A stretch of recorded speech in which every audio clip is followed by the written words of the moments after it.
Bonjour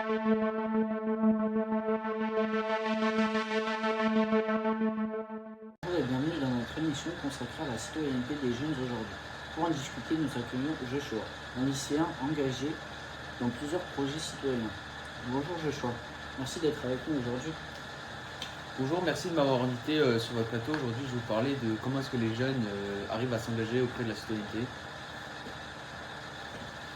Alors Joshua, pour commencer, qu'est-ce que la citoyenneté représente pour toi en tant que jeune?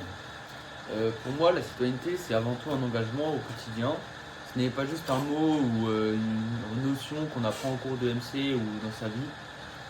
Être citoyen, c'est participer à la vie de la société, que ce soit en votant, en aidant les autres ou en s'impliquant dans des causes qui nous tiennent à cœur. En tant que jeune, je pense qu'on a un rôle important à jouer parce qu'on peut représenter l'avenir, la société et qu'on est le futur des prochaines générations à venir. Justement, les jeunes s'investissent-ils vraiment dans la citoyenneté aujourd'hui? Oui, je le pense, mais pas toujours de la manière qu'on attend d'eux. Par exemple, certains disent que les jeunes ne s'intéressent pas à la politique parce qu'ils votent peu, mais en réalité, beaucoup d'entre nous s'investissent autrement par des pétitions en ligne, des manifestations ou des actions bénévoles. On utilise les réseaux sociaux pour faire entendre nos voix, sensibiliser aux problèmes environnementaux, aux égalités ou encore aux droits humains. Et de plus, les réseaux sociaux nous permettent d'avoir une certaine liberté d'expression et donnent de l'importance à notre voix.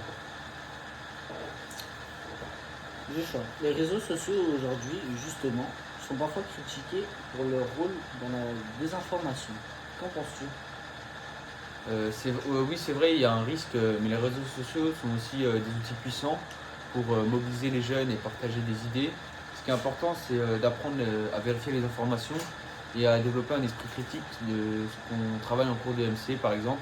Dans mon lycée, on a organisé des ateliers pour apprendre à repérer les fake news. Ça nous a vraiment aidé à mieux utiliser ces outils, mais pour moi, c'est aussi les jeunes et les personnes âgées qui devraient avoir des cours ou des soutiens pour notamment les fake news ou la désinformation qui est assez répandue sur Internet. Et toi, Joshua, as-tu des exemples concrets d'actions citoyennes auxquelles tu as participé dans ta vie? Oui, bah déjà de base, moi je suis très actif en tant que citoyen. J'ai participé au SNU, donc le service national universel. Et récemment, avec des amis, on a organisé une collecte de vêtements pour les personnes sans abri de notre ville, en collaboration, en association avec la Croix-Rouge. C'était une expérience très enrichissante parce qu'on a pu voir directement l'impact de nos actions. On a aussi participé à une grève pour le climat dans le cadre d'une action citoyenne. Ces actions nous permettent de nous sentir utiles et de montrer qu'on est capable d'agir pour des causes importantes, même si à petite échelle on est assez insignifiant, mais ensemble on peut avoir des collectifs et montrer que nos voix ont une importance. Selon toi, que faudrait-il améliorer pour que les jeunes s'impliquent davantage?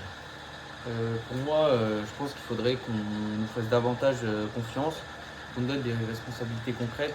À l'école, on pourrait aussi mettre en place plus de projets citoyens, comme des conseils municipaux jeunes ou des partenariats avec des associations.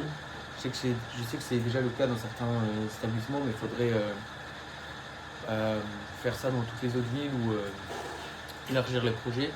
Puis il faudrait valoriser nos initiatives, qu'on arrête de dire que les jeunes sont déconnectés ou passifs, ou encore déboussolés, car on est une génération très dépendante des écrans, mais c'est assez dévalorisant pour tous les jeunes, parce qu'on est prêt à agir, essayer de nous mettre, essayer de nous en donner les moyens et de nous faire confiance. Merci.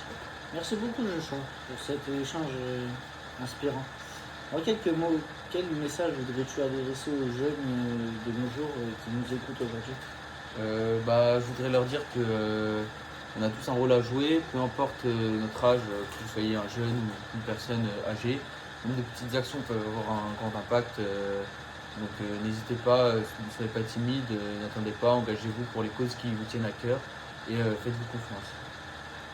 Merci, un très beau message pour conclure. Merci encore, Joshua, et à bientôt. Merci à vous de m'avoir invité sur le plateau et à bientôt et merci.